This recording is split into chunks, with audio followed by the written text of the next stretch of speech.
The ancient dragon's tears fell like molten gold onto the forest floor, each droplet igniting briefly before fading to ash. For the first time in his 3,000-year existence, Durazim felt true fear. Not the calculated risk of battle, but the cold certainty of approaching death. Before we dive into this story, drop a quick hi in the comments and tell me where you're watching from. I always love chatting with you, and it really helps support the channel. Also, leave a like and subscribe to the channel for more stories like this one. The mighty dragon had retreated to this secluded clearing in the Elderwood forest, far from civilization, to spend his final days in solitude. His once gleaming emerald scales were now dulled with age and disease, and the wound in his side, inflicted by the last desperate night he had faced, refused to heal. Durazim curled his massive body around the base of an ancient oak tree, the largest in the clearing.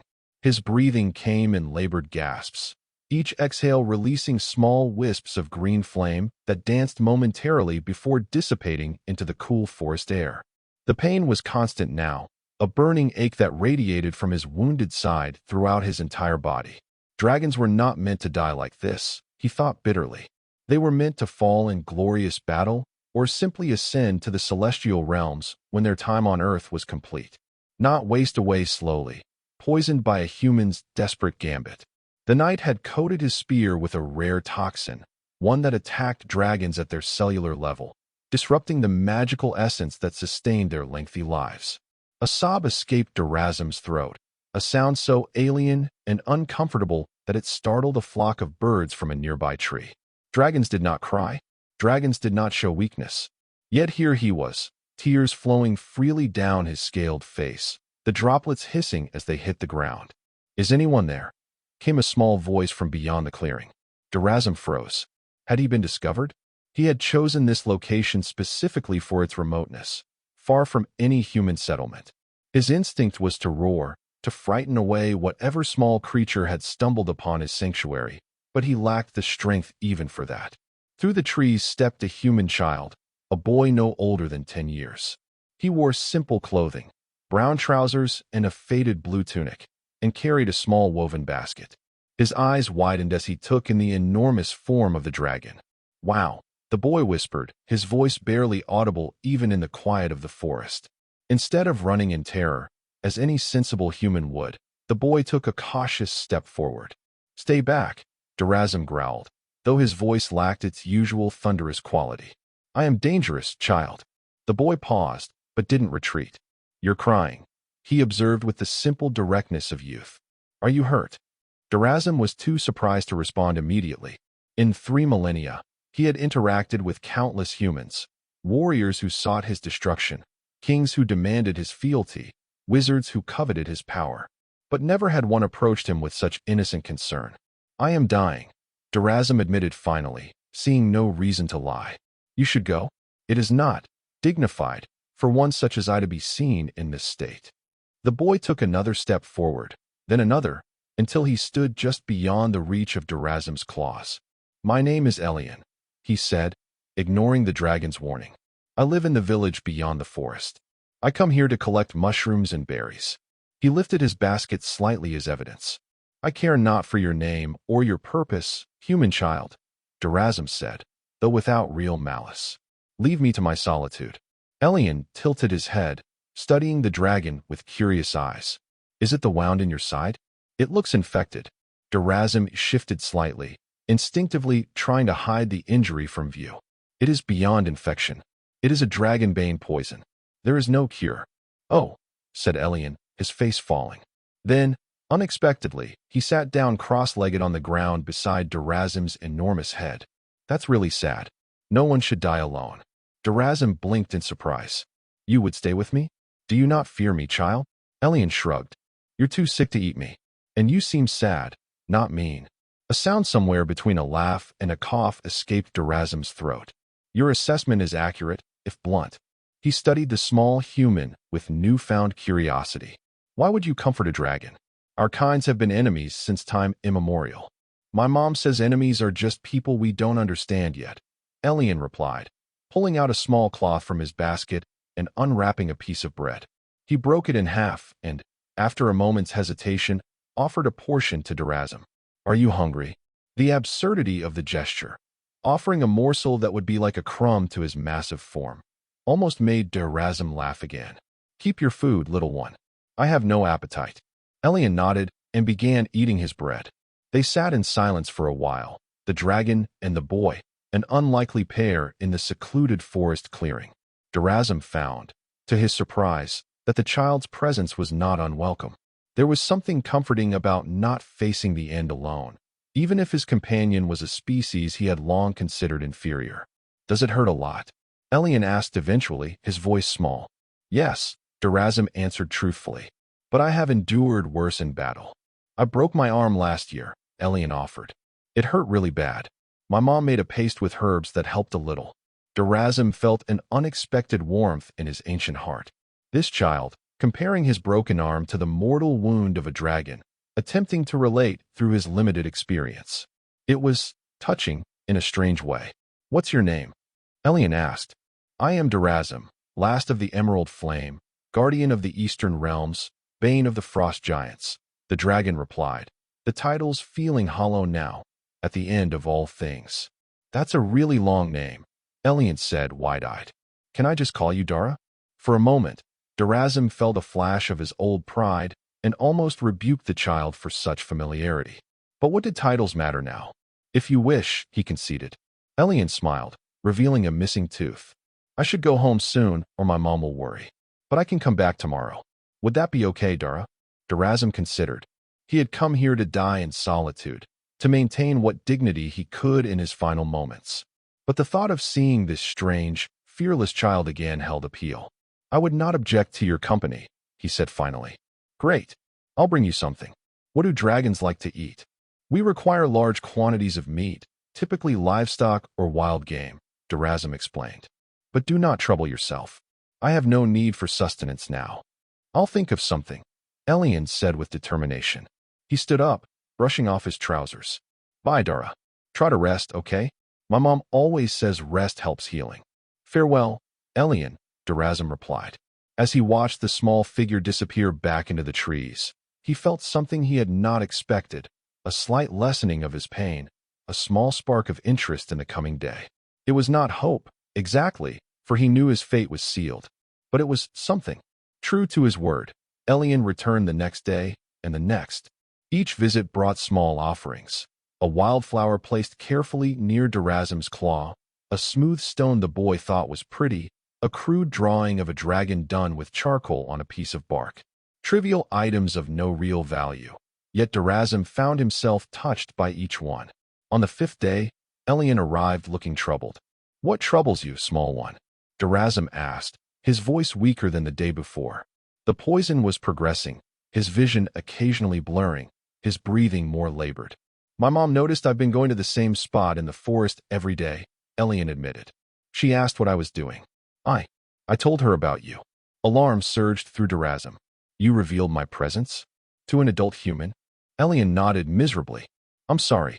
She promised not to tell anyone else. She was just worried about me. Durazum sighed, releasing a thin stream of green smoke. I suppose it matters little now. I doubt I have many days remaining. Elian's eyes filled with tears. Don't say that. Maybe someone can help you. My mom knows a lot about medicines. Dragonbane has no cure, little one. It was created specifically to end beings like me. But that's not fair. Elian protested, his small hands clenching into fists. Why would anyone want to hurt dragons? Durazum was silent for a moment, reflecting on the centuries of conflict between dragons and humans. Our kinds have a complicated history, he said finally. I myself have destroyed villages in my youth, claimed territory that humans believed was theirs.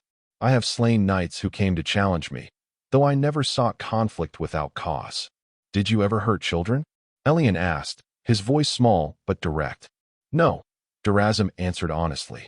Never intentionally. I considered it beneath my honor to target the defenseless. Elian seemed satisfied with this answer. Then you didn't deserve this. The simple justice of a child, Durazum thought. So clear, so uncomplicated by the moral complexities adults imposed on the world. My mom wants to meet you, Elian said suddenly. She said she'll come with me tomorrow. Is that okay? Durazum hesitated. Another human in his sanctuary? Yet he found he trusted Elian's judgment. If you vouch for her character, then yes, she may come. Elian beamed. She's the best mom ever. You'll like her. His expression turned serious again. Are you sure there's nothing that can help you? In the stories, there's always some magic thing that can save the day. Stories often simplify reality, Durazim said gently. There are legends among dragonkind of a mystical spring in the heart of the Frost Peak Mountains whose waters can cure any ailment. But it is merely a legend, and I lack the strength to search for it even if it were real. A magic spring? Elian's eyes widened. Where exactly in the mountains? It is said to lie in the Valley of Whispers, beyond the 3 Sentinel Peaks, Durazim explained, indulging the child's curiosity. But as I said, it is merely a legend, likely created to give hope to the hopeless. Elian nodded thoughtfully. I should go home now, but I'll be back tomorrow with my mom. I shall await your return, Durazim said, realizing with some surprise that he meant it. These visits had become the highlight of his dwindling days. After Elian left, Durazim dozed fitfully, his dreams a confusing blur of memories from his long life. He dreamt of soaring through storm clouds, of ancient battles with other dragons over territory, of the countless human knights who had sought his destruction over the centuries. And strangely, he dreamt of Elian, the boy grown to manhood, standing beside him as they faced some unseen threat together. He woke to voices approaching his clearing. The sun was high. He had slept through the morning. Elian emerged from the trees, accompanied by a woman with the same dark hair and kind eyes as her son. Mom, this is Dara, Elian announced proudly. Dara, this is my mom, Lyra. The woman stood at the edge of the clearing, her expression a mixture of awe and apprehension. By the gods, she whispered. When Elian told me, I thought perhaps he had found an injured wyvern or, at most, a small drake. But you're a great dragon. I was, Durazim acknowledged. Now I am merely a dying one. Lyra approached cautiously, pulling Elian slightly behind her in a protective gesture that Durazim could not fault. My son says you've been kind to him. He has been kind to me, Durazim corrected. Few would offer comfort to a dying dragon. Lyra studied him for a long moment. Then her gaze fell on the wound in his side. She inhaled sharply. Dragon bane, she said, recognizing the distinctive green-black discoloration spreading from the injury. You are familiar with it? Durazim asked, surprised. I was trained as a healer before I settled in the village, Lyra explained. I've never treated a dragon, of course, but I recognize the effects. It's a cruel weapon, yet effective, Durazim noted dryly. Lyra approached the wound, her professional curiosity seemingly overcoming her fear. May I? She asked, gesturing toward the injury. Durazim nodded, shifting slightly to give her better access.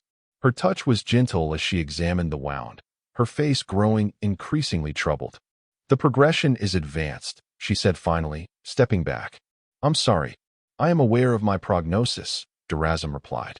Your concern is unexpected, but appreciated. No being should suffer like this, Lyra said firmly. I can prepare a poultice that might ease the pain, though it cannot stop the poison. You would aid me? Durazim asked, genuinely puzzled. I am your natural enemy. Lyra smiled sadly. My son doesn't see you as an enemy.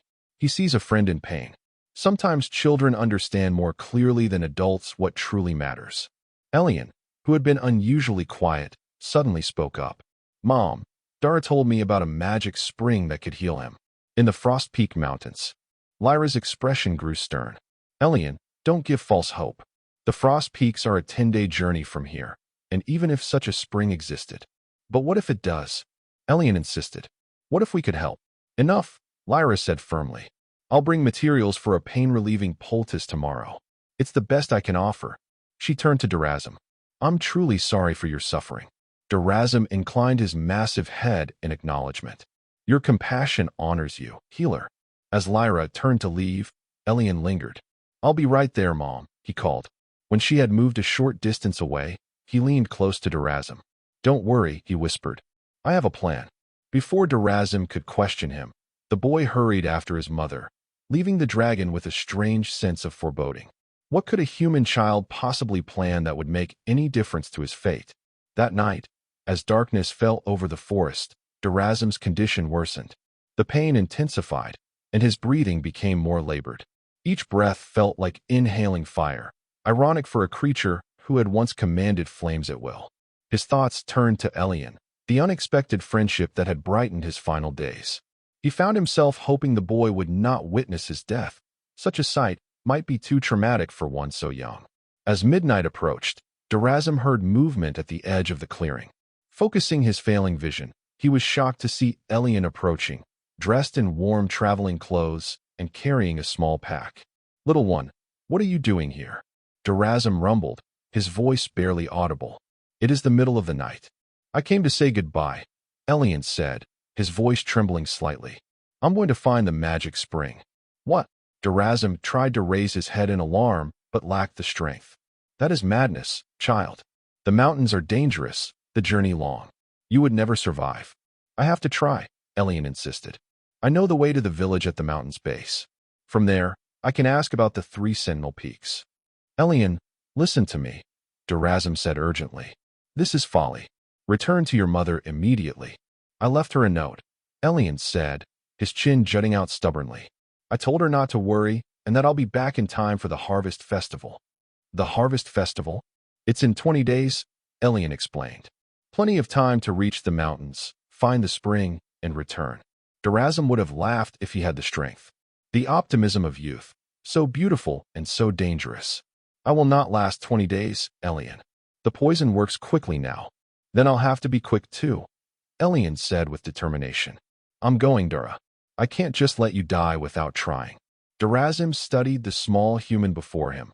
This child willing to embark on a dangerous journey for a dying dragon based on nothing more than a legend.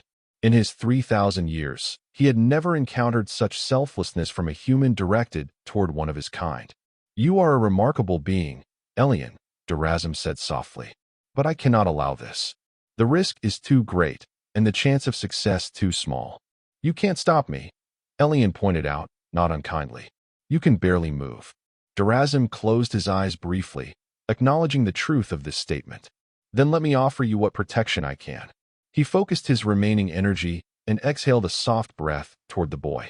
A faint green mist enveloped Elian momentarily before being absorbed into his skin. "It is little enough, a minor protection charm. It may turn aside a predator's attention or soften a fall. It is all I can manage now." Elian touched his chest, where the mist had disappeared. "Thank you, Dara. Promise me you will be careful," Durazim urged. "And if the way becomes too dangerous, turn back. Your life is worth more than a futile quest." "I promise to be careful," Elian said, carefully not promising to abandon his quest. "I'll come back with the water from the spring, Dara. Just hold on." With that, the boy turned and disappeared into the darkness of the forest. Durazim stared after him long after he had gone from sight, a mixture of fear, admiration, and grief overwhelming him. The child was almost certainly marching to his death in the wilderness, all for the sake of a dying dragon and a legendary spring that probably didn't exist. Yet a tiny, irrational spark of hope had kindled in Durazim's heart. Not hope for his own survival. He was too practical for that. But hope that somehow, against all odds, Elian would return safely from his misguided quest. The next morning, Lyra burst into the clearing, her face tight with fear and anger. "Where is he?" she demanded. "Where's my son?" Durazim regarded her sadly. "He left during the night. He seeks the healing spring in the mountains." "No," Lyra whispered, her face draining of color. "The frost peaks? Alone? He's just a child." "I tried to dissuade him," Durazim said. "He would not be moved." Lyra's expression hardened. "You put this idea in his head with your talk of magic springs." "I told him it was merely a legend," Durazim protested weakly. "I never suggested he should seek it." Lyra paced the clearing, her hands clenched into fists. "Which route did he take? Did he say?" "He mentioned a village at the base of the mountains," Durazim recalled. "He said he would ask directions to the 3 sentinel peaks from there." "Nordhaven," Lyra muttered. "That must be it." She stopped pacing and faced the dragon. "I'm going after him." "The journey is dangerous," Durazim warned. "The forest grows wild near the mountains, and there are predators." "He is my son," Lyra cut him off. "I would walk through fire to bring him home safely." She hesitated, then added in a softer tone, "I don't blame you, not really. I know Elian. Once he sets his mind to something, he's immovable, like his father was. The mention of Elian's father caught Durazum's attention. He died 3 years ago. A logging accident. Lyra's voice was matter-of-fact, but her eyes revealed old pain. Elian takes after him in more than appearance. The same stubbornness, the same belief that anything is possible if you want it badly enough. She sighed deeply. I need to prepare for the journey. I'll leave within the hour. I wish I could assist you, Durazum said, genuine regret in his voice. In my prime, I could have searched the entire mountain range in a day. Lyra studied him for a moment, her expression softening. You really care for him, don't you? He showed kindness to a dying enemy, Durazum replied. Such compassion is rare, precious. Lyra nodded slowly. I'll find him. And when I do, perhaps we will look for your spring after all. Durazum blinked in surprise. You would do this? Even knowing it may be nothing but a myth. For my son, yes, Lyra said. He believes in you, in this quest. Crushing that belief might hurt him more than allowing him to see it through, safely, with me. She straightened her shoulders. I must go now. May the winds favor your journey, Durazum said formally, using an ancient dragon blessing rarely bestowed upon humans. Lyra inclined her head in acknowledgement before departing, leaving Durazum alone once more with his pain and his thoughts. The days that followed passed in a haze of increasing agony and intermittent consciousness. Durazum tried to focus on memories of better times, soaring above mountain peaks, basking in the worship of ancient cultures that had revered dragons as gods, the exhilaration of magical duels with other great WIRMs. But increasingly, his thoughts turned to Elian and Lyra, wondering if they were safe, if they had found each other, if they had abandoned the foolish quest for the spring. On the 7th day after Elian's departure, Durazum sensed he was nearing the end. The poison had spread throughout his body. He could feel it corrupting his magical essence, unraveling the very forces that had sustained his long life. His vision had dimmed to shadows and blurs, and he could no longer feel his extremities, the tips of his wings, the end of his tail, his claws. As the sun began to set, casting long shadows across the clearing, Durazum heard the sound of hurried footsteps approaching. With great effort, he opened his eyes, straining to focus on the figures emerging from the trees. There were 2 of them, one small, one taller. As they drew closer, recognition dawned. Elian and Lyra had returned. Dara, Elian called, rushing forward. We found it. We found the spring. Durazum tried to respond, but could only manage a weak rumble. Elian reached his side, his face flushed with exertion and excitement. In his hands, he held a crystal vial filled with clear liquid that seemed to glow with an inner light. The legends were true, Lyra said, approaching more cautiously behind her son. The spring exists in the Valley of Whispers, just as you described. The mountain folk revere it as a sacred place. We had to answer 3 riddles from the Guardian to reach it, Elian added breathlessly. Mom figured them out. She's really smart. Durazum's gaze fixed on the vial. Could it be possible? After 3 millennia of dismissing it as a mere tale to comfort dying dragons? Drink this, Dara, Elian urged, uncorking the vial. It will heal you. With trembling hands, the boy carefully poured the glowing liquid onto Durazum's tongue. The taste was indescribable, like drinking pure moonlight, cool mountain air, and the essence of magic itself. For a moment, nothing happened. Then a warmth began to spread from Durazum's core outward, pushing back the cold grip of the poison. The pain, his constant companion for weeks, began to recede. His vision cleared, colors becoming vibrant once more. It's working, Elian cried, watching in wonder as the necrotic black-green coloration began to fade from Durazum's wound. Remarkable, Lyra whispered, her healer's instincts overcoming her caution as she moved closer to observe the transformation. Strength returned to Durazum's limbs in a rush, like a river breaking through a dam. He raised his head, then carefully stretched his wings, feeling new vitality coursing through them. You have done the impossible, he said, his voice strong once more. You have saved me. Elian beamed with pride. I told you I would. How did you find the spring so quickly? Durazum asked, still scarcely believing what had happened. We almost didn't, Lyra admitted. I caught up to Elian on the 2nd day, and we continued together. The village at the mountain's base knew of the 3 sentinel peaks, but warned us against approaching them. They spoke of a curse, of people who went there and never returned. But Mom said we'd be careful, Elian interjected. And we were. The path was treacherous, Lyra continued. On the 3rd day, we were ambushed by mountain wolves. That's when we noticed the protection charm you placed on Elian. The wolves suddenly lost interest in us, as if they couldn't see us anymore. We used it to sneak past a sleeping giant too, Elian added excitedly. He was huge, with skin like stone. A mountain troll, Durazum nodded. They're territorial, but generally avoid attacking those who don't threaten them. The Valley of Whispers was the most challenging to find, Lyra said. It's hidden between the peaks, accessible only through a narrow pass that seems to shift location. We would have missed it entirely if not for a strange occurrence. A bird led us there, Elian explained. A green bird with eyes that glowed like fire. It kept flying ahead of us, then waiting for us to follow. Durazum tilted his head curiously. A green bird? There are no green birds native to the Frost Peaks. Lyra and Elian exchanged a meaningful glance. We thought perhaps it might have been a manifestation of your protection charm, Lyra suggested. It had the same green glow. Possible, Durazum mused. The charm may have taken a form that could guide you.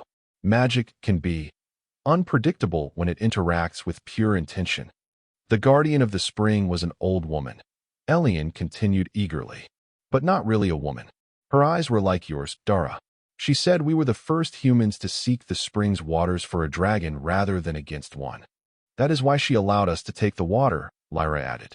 After we answered her riddles, she said that compassion crossing the boundaries between ancient enemies was a magic more powerful than any healing spring. Durazum contemplated this.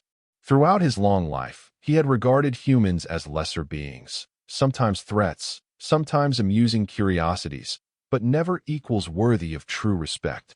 Yet here was evidence that the guardian of the spring, likely a dragon herself in disguise, saw value in the compassion these humans had shown him. You have given me more than my life, Durazum said solemnly. You have given me a new understanding. In 3,000 years, I never imagined I would owe my existence to humans, much less feel friendship toward them.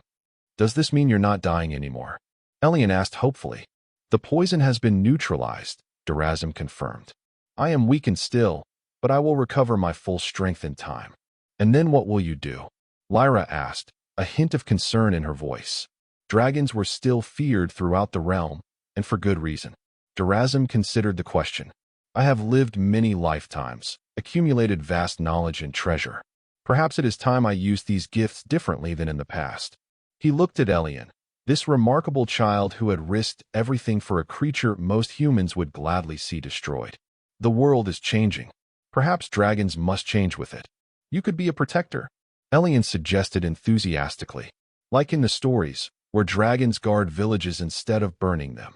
Elian, Lyra cautioned, but Durazum raised a claw to gently interrupt. The child's suggestion has merit, he said. For too long, dragons and humans have existed in conflict. What if there were another way? A partnership of sorts? Lyra looked skeptical. The people would fear you. Generations of stories have taught them that dragons bring only destruction. Then new stories must be told, Durazum replied. Beginning with ours. He lowered his massive head to look Elian directly in the eyes. You saved more than a dragon today, little one. You may have planted the seed of a new era.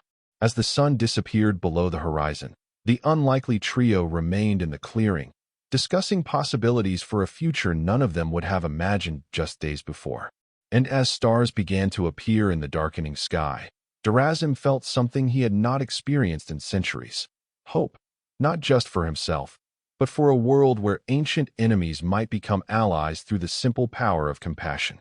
The dragon who had sought solitude to die now found himself embracing connection in his renewed life, all because a human boy had sat beside him in his darkest hour and refused to let him face it alone. 3 months passed since Durazum's miraculous healing. The clearing in the Elderwood forest had transformed from a place of solitary suffering to a hub of cautious but increasing activity. Word had spread through nearby villages that a dragon now dwelled in the forest, not as a threat, but as a potential ally. At first, only the bravest, or most desperate, came seeking the dragon's help. A farmer whose crops were being devoured by an infestation of blight beetles. A young woman whose brother had vanished in the treacherous mountain pass. A village elder seeking knowledge of ancient remedies for a wasting sickness affecting his people. To each, Durazum offered what assistance he could. For the farmer, he provided dragonfire ash, a potent fertilizer that repelled the beetles while strengthening the crops. For the woman, he flew over the mountain paths until he located her injured brother trapped in a ravine. For the elder, he recited healing formulas from a civilization 500 years extinct. News of these deeds spread, and with each passing week, more humans made the journey to consult with the guardian dragon of Elderwood, as they had begun to call him. Durazum found himself surprised by the satisfaction these interactions brought him. For millennia, he had hoarded knowledge as dragons hoarded gold, keeping it to himself, using it only for his own benefit. Sharing it now felt strangely rewarding. Elian visited almost daily, usually accompanied by Lyra, who had become something of an intermediary between the dragon and the wider human community. Today, the boy arrived alone, carrying a large leather-bound book. "Look what the village council sent," he announced, struggling slightly under the weight of the tome. "They're recording all your stories and knowledge. They call it the Dragon Codex." Durazum carefully took the book with a single claw, opening it to see pages of elegant script detailing the information he had shared about herbal remedies, weather prediction, and historical events he had witnessed. "This is quite thorough," he observed, genuinely impressed. "They're making copies too," Elian said proudly, "to share with other villages." Durazum felt an unexpected warmth at the thought of his knowledge being preserved and distributed among humans. A kind of immortality different from the extended lifespan of dragons, the immortality of ideas. "Where is your mother today?" Durazum asked, carefully returning the book to Elian. "Meeting with representatives from the northern villages," Elian explained. "More people want to meet you, but she says we need to be organized about it so you don't get overwhelmed." Durazum chuckled, a sound like distant thunder. "Your mother is wise. My patience has limits, even now." Elian seated himself on his usual spot, a large, flat rock near Durazum's head that had become his unofficial perch during these visits. "Some people are still scared," he admitted, "especially after what happened in Welton last week." Durazum's expression darkened at the mention of Welton, a village 2 days' journey to the east. A younger dragon, a fire drake barely a century old, had attacked their livestock and burned several homes before Durazum intervened, driving the younger dragon away with a display of superior strength. "Fear is understandable," Durazum said. "The actions of one dragon can taint perceptions of all dragonkind, just as the actions of one human can sometimes color a dragon's view of all humans." He glanced meaningfully at Elian. "Until certain exceptions challenge those perceptions." Elian grinned, recognizing the compliment. "Mom says change takes time. People and dragons have been enemies for thousands of years. That won't change overnight." "Your mother continues to impress me with her wisdom," Durazum observed. "Few humans understand the perspective that comes with long life." Their conversation was interrupted by the sound of approaching footsteps, many sets, moving quickly. Durazum tensed, his instincts still alert to potential threats despite the relative peace of recent months.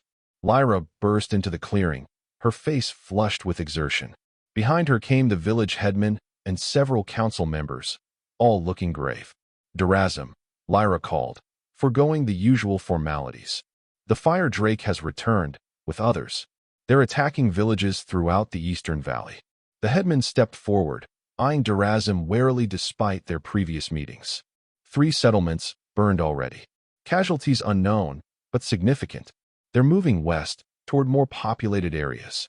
"How many drakes?" Durazum asked, already unfurling his massive wings. "At least 5, Lyra reported, led by the one from last week. They're coordinating their attacks." Durazum growled, a low rumble that made the ground vibrate beneath their feet. "This is unexpected. Fire drakes are usually solitary hunters. For them to form a hunting pack." He trailed off, his ancient eyes narrowing in thought. "Will you help us?" the headman asked directly.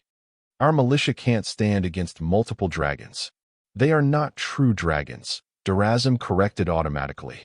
"Merely drakes, lesser cousins with fire but little magic or intellect." He rose to his full height, his massive form casting shadows over the assembled humans. Yes, I will intercede. This territory is under my protection now. Relief visibly washed over the village representatives, though some still regarded him with lingering apprehension. Durazim couldn't blame them. After generations of fearing dragons, trust would come slowly, if at all. I want to come too, Elian declared, stepping forward with all the courage and none of the sense of his 10 years. Absolutely not, Lyra and Durazim responded in unison, causing a brief moment of surprised eye contact between mother and dragon. But I could help, Elian protested. I could spot them from your back and… Elian, Durazim interrupted gently. Fire drakes are dangerous and unpredictable. This is no adventure from a storybook. Listen to Durazim, Lyra said firmly, placing her hands on Elian's shoulders. Your job is to help organize the village's defenses in case we're needed as a fallback position. The boy looked ready to argue further, but something in his mother's expression made him reconsider. Fine, he conceded reluctantly. But be careful, Dara. I have faced far worse than young drakes in my time, Durazim assured him. I shall return by nightfall. With that, he launched himself skyward with powerful beats of his wings, the downdraft forcing the humans to brace themselves against the sudden wind. From above, Durazim could see the devastation clearly. 3 columns of smoke rising from the eastern valley, marking the locations of the attacked villages. He banked in that direction, his keen eyes scanning the landscape for signs of the marauding drakes. He spotted them near the 4th village, 5 fire drakes, their red-orange scales gleaming in the sunlight as they circled above the settlement, preparing to attack. They were young, as he had suspected, barely out of adolescence. But that made them more dangerous in some ways, full of aggression but lacking the wisdom age brought. Durazim accelerated, covering the remaining distance with impressive speed for a creature of his size. As he approached, he released a thunderous roar that echoed across the valley, a sound not heard in these lands for generations, the battle cry of a great dragon. The effect on the drakes was immediate. They scattered in surprise, their formation broken. The largest, the one Durazim had confronted the previous week, recovered first, turning to face the approaching threat with jaws agape in challenge. This territory is claimed, Durazim projected, using the ancient draconic speech that required no sound, only thought directed with precision. Leave now or face the consequences. The lead drake snarled back, its mental voice crude and aggressive compared to Durazim's refined communication. Old HFY should have died in his forest. These lands ripe for taking. Human prey abundant. Humans under my protection, Durazim responded, circling above the drakes, his massive wingspan dwarfing theirs. Final warning. The answer came in the form of a blast of fire from the lead drake, a hot jet that Durazim easily evaded. So be it. Diplomacy had failed, as he had expected it would. Drakes were not known for their reasoned thinking. What followed was a display of aerial combat few humans had witnessed in living memory. Despite his age, Durazim moved with deadly grace, his every maneuver calculated and precise. The drakes attacked with youthful ferocity but little strategy, often getting in each other's way. Durazim dispatched the first with a powerful sweep of his tail, sending the smallest drake tumbling through the air with a broken wing. The second and third he engaged simultaneously, drawing them into a complex aerial dance that ended with the drakes colliding with each other in their eagerness to strike him. The fourth proved more challenging, managing to rake Durazim's side with sharp claws before a blast of emerald flame, far hotter and more focused than the drake's fire, forced it to retreat with severe burns along its flank. That left the leader, who had held back, watching the battle with more cunning than Durazim had initially credited it with. As they faced off, circling each other above the frightened village, Durazim realized the drake was larger than he had first thought, possibly older too, approaching full maturity. You fight to protect humans, the drake projected, contempt evident in its mental voice. Betrayer of dragonkind. I fight to protect balance, Durazim corrected. Senseless slaughter benefits no one, drake. Not even you. Weak words from dying breed, the drake snarled. Great dragons nearly gone. Age of fire drakes coming. There was truth in those words that stung more than Durazim wanted to admit. The great dragons were indeed few now, their numbers dwindling over centuries of conflict and declining birth rates. Perhaps no more than a dozen remained worldwide, most in self-imposed isolation. If this is the future of dragonkind, Durazim responded, then perhaps extinction would be preferable. With that, he attacked, not with fire or claw, but with magic, a spell of binding rarely used and difficult to counter.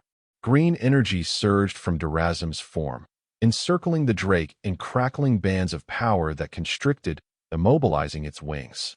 The drake plummeted, screeching in rage and fear as the ground rushed up to meet it. At the last moment, Durazim dove and caught it, controlling their descent to land heavily in the village square, maintaining the binding spell as humans scattered before them. "Watch, humans," Durazim called out, his normal voice returning. "Watch and remember." The villagers emerged cautiously from their hiding places, forming a wary circle around the two dragons, one massive and emerald-scaled, projecting ancient power, the other smaller, fiery red, and restrained by glowing magical bonds. "This drake and its companions have attacked your homes without provocation," Durazim announced. "Under the old ways, its life would be forfeit." The drake thrashed against its bonds, eyes wild with fear now. But perhaps new ways are possible. With careful precision, Durazim placed one massive claw against the drake's head. The younger creature went rigid, then still, as Durazim established a deeper mental connection. For several long moments, they remained frozen in this position as the gathered humans watched in silent awe. Finally, Durazim withdrew his claw, and the magical bonds dissipated. The drake remained motionless for a heartbeat, then scrambled to its feet, backing away from Durazim with a mixture of fear and newfound respect in its posture. "Go," Durazim commanded. "Tell others of what you have learned here today." Without hesitation, the drake launched itself skyward, flying east with none of its previous aggression. The watching villagers broke into murmurs of confusion and relief. "What did you do to it?" asked the village elder, stepping forward cautiously. "I shared knowledge," Durazim explained. "Memories of the consequences when dragons and drakes have waged war on humans in the past. The retribution that inevitably follows. The deaths on both sides." He looked eastward, where the drake had disappeared from view. "I also shared what I have learned these past months, that coexistence offers rewards violence cannot." "Will it work?" the elder pressed. "Will they leave us in peace?" "That one will," Durazim said with certainty. "The others may need more convincing." He surveyed the village, noting with approval that the damage was minimal. The drakes had been intercepted before their attack began in earnest. "You should prepare defenses nonetheless. I cannot be everywhere at once." As Durazim prepared to return to his clearing, a small child, a girl no older than 5, broke away from her mother's grasp and ran toward him. The adults gasped in alarm, but before anyone could intercept her, she had reached Durazim's foreclaw. "Thank you, dragon," she said simply, placing a tiny hand on his scaled limb without a trace of fear. Durazim went very still, acutely aware of how easily he could harm this fragile being without intending to. The trust in her small gesture affected him more deeply than he would have expected. "You are welcome, little one," he replied, his voice gentled to a low rumble. The girl's mother approached cautiously to reclaim her daughter, offering Durazim a respectful nod that contained the barest hint of a smile. It was a small thing, that nod, yet it represented a monumental shift, from blind fear to cautious acceptance. When Durazim returned to his clearing that evening, he found Elian waiting anxiously with Lyra and several village elders. The boy's face lit up at the sight of the dragon descending from the darkening sky. "You're back," Elian cried, running forward as Durazim landed. "Did you defeat the fire drakes? How many were there? Was there a big battle?" "Elian, give him space," Lyra chided, though she too looked relieved at Durazim's return. Durazim settled himself in his usual spot, his body showing signs of the day's exertion. "The drakes have been dealt with," he confirmed. 4 are injured and have fled eastward beyond the mountains. The 5th has been educated. He recounted the confrontation to his attentive audience, noting with amusement how Elian's eyes widened at the description of the aerial combat. When he described the mental connection he had established with the lead drake, however, the village elders exchanged concerned glances. "You let it go?" one asked incredulously. "After it attacked our villages?" I gave it understanding, Durazum corrected. More effective than death for preventing future attacks. And if you're wrong? Challenged another elder. If it returns with more of its kind, then I will reconsider my approach, Durazum conceded. But change must begin somewhere. Why not here? Why not now? The discussion continued well into the night, with plans made for improved defenses, early warning systems, and even a proposal for a permanent human settlement near Durazum's clearing, a place where dragons and humans might meet in neutral territory. As the meeting concluded and the elders departed, Lyra hung back, watching as Elian, exhausted from the day's excitement, dozed against Durazum's foreleg. He worships you, you know, she said softly. In his eyes, you can do no wrong. A dangerous perspective, Durazum observed, equally quiet so as not to wake the boy. I have committed many acts in my long life that could be judged harshly. We all have pasts, Lyra replied. What matters is the path we choose now. She hesitated, then added, the council is considering formalizing your role as protector of the region. With appropriate compensation, of course. Compensation, Durazum rumbled, amused. What could humans offer that would interest a dragon? Knowledge, Lyra suggested. Access to our libraries and records. Stories and music from traveling bards. News from distant lands. And, she smiled slightly, regular deliveries of sheep and cattle would save you the trouble of hunting. Durazum considered the offer. An official alliance between a dragon and human settlements. Unprecedented in recent history. Unprecedented doesn't mean impossible, Lyra pointed out. You've proven that already. As Durazum contemplated this new development, his gaze drifted to the sleeping child beside him. From dying alone in the forest to becoming the official protector of human villages. All because this small being had shown compassion when no one else would. I believe I would like to try this arrangement, Durazum decided. Though some terms may need negotiation. Lyra nodded, satisfied. I'll inform the council. She moved to collect her sleeping son, but Durazum stopped her with a gentle gesture. Let him rest a while longer, the dragon suggested. He is comfortable, and I find I do not mind the company. In the months and years that followed, the alliance between Durazum and the human settlements of the Eastern Valley became a model studied and sometimes emulated throughout the realm. Other dragons, curious about the reports of a great dragon living peacefully among humans, occasionally visited, some dismissive, others intrigued. The fire drake returned once, not to attack, but to observe from a distance. When Durazum approached it, the younger creature communicated briefly before departing. Watching, learning, others also watching. The Dragon Codex expanded into multiple volumes, preserving not only Durazum's knowledge, but also documenting the developing relationship between dragons and humans in the region. Elian, growing quickly as human children do, became its primary chronicler, showing a talent for writing that matched his courageous spirit. And sometimes, in quiet moments when the day's petitioners had gone and the night was peaceful, Durazum would remember those dark days when he had retreated to the forest to die alone.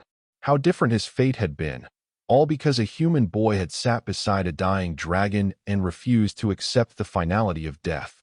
In dragon years, the time since that day was barely the blink of an eye. In terms of change, both personal and cultural, it had been an epic. Durazum had lived 3,000 years, but only now, in what he had once thought would be his final days, had he truly begun to understand the power of compassion that crossed boundaries, that saw beyond ancient enmities to recognize the shared capacity for both suffering and healing. The dying dragon cried alone in the forest. Elian had written in the opening lines of the first Dragon Codex, until a human boy sat beside him, and both their worlds changed forever. And that was the end of the story. If you listened all the way to here, don't forget to leave feedback about what you thought of the story in the comments, whether positive or negative. Your feedback helps us improve. Also leave your like and subscribe to the channel for more stories like this one. And I'll leave here on the screen another video that I'm sure you'll like. Big hug, and see you in the next story.